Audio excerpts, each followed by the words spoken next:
17-year-old Tia Skinner was born on December 8, 1992, to her mother Valerie Borja, who was incarcerated at the time of her birth. As she could not care for Tia, Valerie's sister Mara Skinner and her spouse, Paul Skinner, stepped in. Together they raised Tia along with her biological brother Jeffrey and two of the Skinners' biological children. At the time of adoption, Tia was almost 3 years old.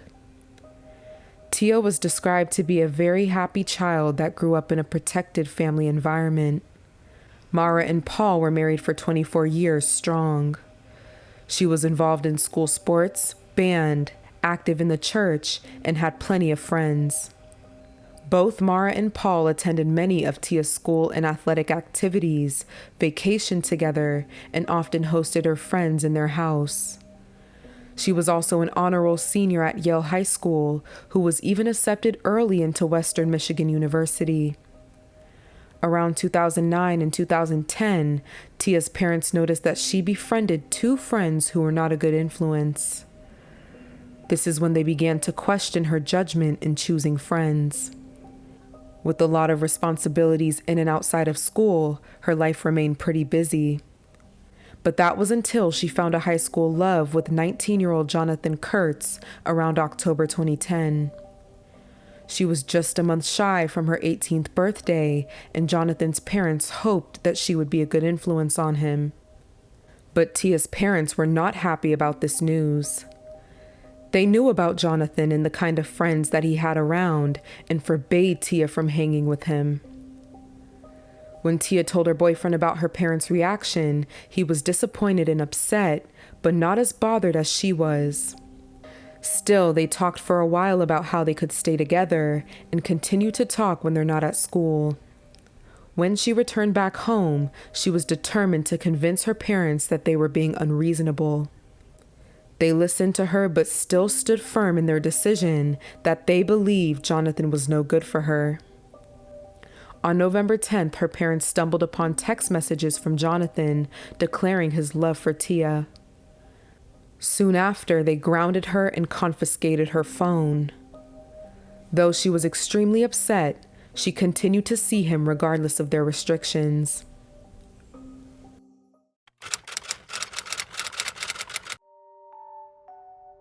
The day unfolded like any other.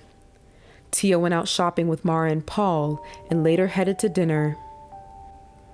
Once they returned home from their excursion, they were pleasantly surprised to see their son Jeffrey. He stopped by the home 2 days before he planned on attending an engagement party.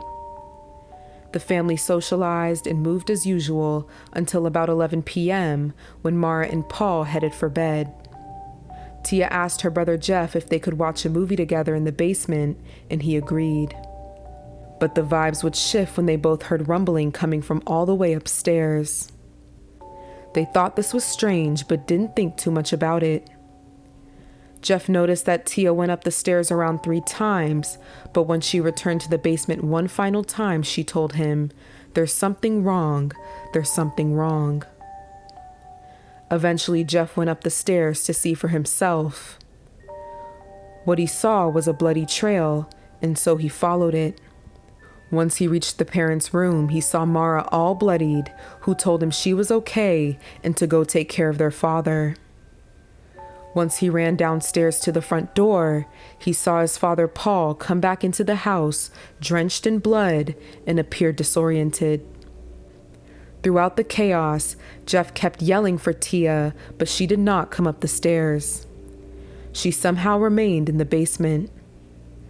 Paul eventually succumbed to his injuries and collapsed. The Skinner family immediately called 911 and the police were on their way. Paul sustained more than 20 stab wounds and sadly did not make it. Mara received 26 stab wounds all across her back, head, chest, and ribs. Yet, she miraculously survived her injuries and continued treatment in the hospital.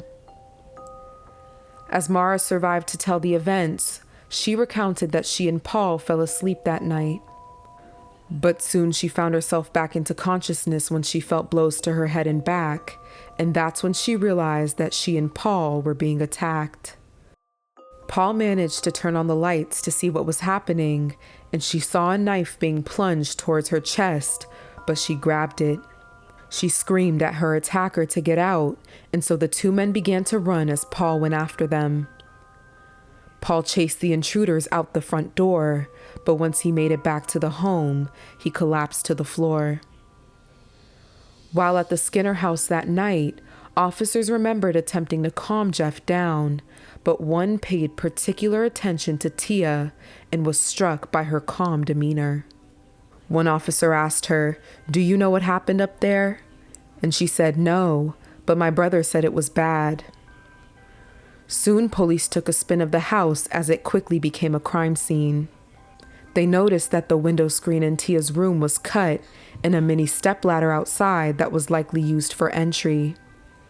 But what they stumbled upon next would turn the investigation in a different direction. A hand-drawn map of the home with the words, "My house" written on it, along with a list of tips. The map illustrated the neighborhood and the interior layout of the Skinner home. All eyes immediately shifted to Tia Skinner.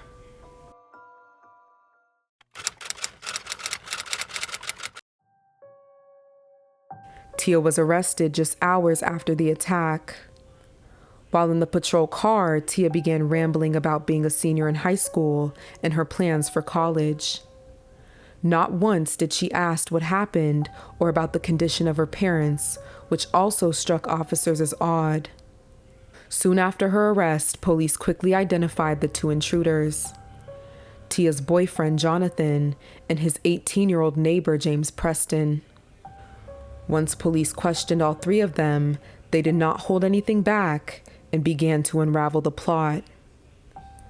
Jonathan shared that once Tia's phone was confiscated, she met him the next day in a fit of rage. She vented her anger about the situation and their disapproval of her 2-week-old relationship and told him that her parents needed to die. She said she would pay him $1,000 to carry out the deed.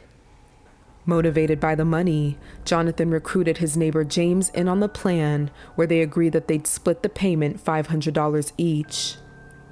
Tia told detectives that the trio met outside of a church youth group meeting to plan the attack, where she provided the hand-drawn map of the house and neighborhood with many tips, one writing to make it look like a break-in gone bad. She also left the knives used on her bed, cut the screen in her window herself so they could enter, and left a stepladder right outside to make it easier for them. Days after the meeting and on the night of the attack, Tia managed to sneak her phone back and texted Jonathan, "I snuck my phone back, but only for this one message, so please don't text back, but do it tonight at 11. Following her orders, the boys climbed into her room with bandanas covering their faces before heading to her parents' room to execute the plan. The story was backed by evidence found at the crime scene and presented during trial. All three initially pleaded not guilty to charges of murder, assault, and conspiracy. During the trial, Mara Skinner and her brother Jeff both testified against her about the stabbings. Mara was surprised to find out that Tia was the mastermind behind it all, and the prosecutor was surprised that all three were capable. As he described, Tia was the straight-A student, James was the Eagle Scout, and Jonathan was the bad boy. Mara told Tia in court, "Tia, you've completely puzzled me. I thought I knew you. I thought we shared the same feelings, values, loves, and life. But I guess I never really knew you at all, and that's heartbreaking." 3 other relatives from the Skinner family urged the judge to show no mercy. Her uncle said in court, "We're together. You're not. You're out the family. You shouldn't see no light at the end of the tunnel. Eventually, all three were convicted of first-degree premeditated murder, attempted murder, and conspiracy to commit murder and were sentenced to life in prison without parole. At her sentencing, Tia said, "I am the coward that everyone says I am." I wanted my parents to be able to live their lives. I fought with my parents as most teenagers would. I said something to a guy. He took what I said literally and carried out the act. I wish I could go back to before I got involved with this guy. I wish I would have listened to what my parents said about him. Most importantly, I wish I could have my family back. Unfortunately, none of those wishes will ever come true.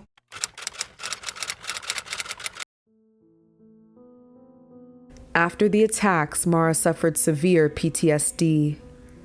She stayed 6 months at her brother's home, where she increasingly heard signs that someone was trying to break in.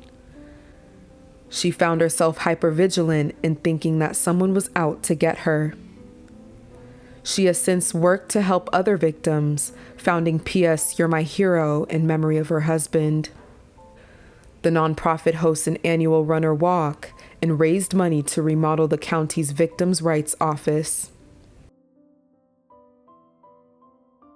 Despite initially wanting her parents dead, Tia said her thoughts about the state of their lives changed after the attack, saying, "I hope that both of them pulled through. That was the biggest thing, that I hoped the both of them would pull." Tia's case was reopened 4 times to see whether she deserved a lesser sentence due to being underage at the time of the crime, but her life sentence was affirmed each time. Currently, all 3 of the perpetrators are still serving their life sentences. Since being sent to prison, Tia said she has not heard from her mother, siblings, or any family members. She said, "It's been rough. It's hard losing your whole family in a blink of an eye. It's tough because that's my family. They're supposed to stay by you through thick and thin."